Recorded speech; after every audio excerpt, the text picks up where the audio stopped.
What's the coldest thing your sibling ever did to you? My twin brother Jake and I were inseparable until we turned 16. That's when our grandfather died and left us his vintage motorcycle collection, 12 bikes worth about $80,000 total. The will said we had to split everything equally when we turned 18. Jake got obsessed with this one bike, a 1969 Harley that Grandpa called his baby. Jake would sit in the garage just staring at it, planning how he'd fix it up. 2 weeks before our 18th birthday I came home from work and found Jake in our shared bedroom crying.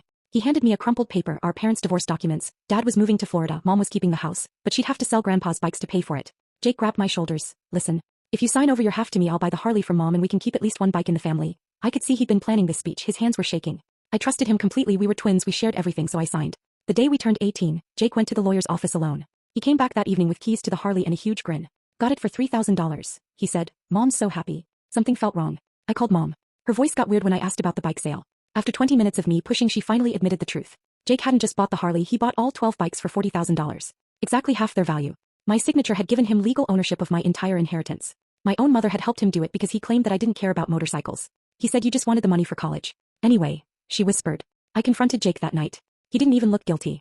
You were never into bikes like me, he said, polishing the Harley's chrome. This way they stay in the family where they belong. I moved out the next week. We didn't speak for 3 years. Then last week I got a call from Mom. Jake was getting married and wanted me as his best man. He misses you, she said. Can't you just forgive and move on? I drove to his engagement party. Jake ran up and hugged me like nothing happened. Bro, look what I built. He walked me to his garage, all 12 bikes fully restored, gleaming under the lights. This collection is worth $200,000 now, he bragged to his fiancée's parents. My grandfather left me and my brother a real treasure. His fiancée Sarah smiled at me. Jake's told me so much about how you two restored these together. I looked at Jake, his face went pale.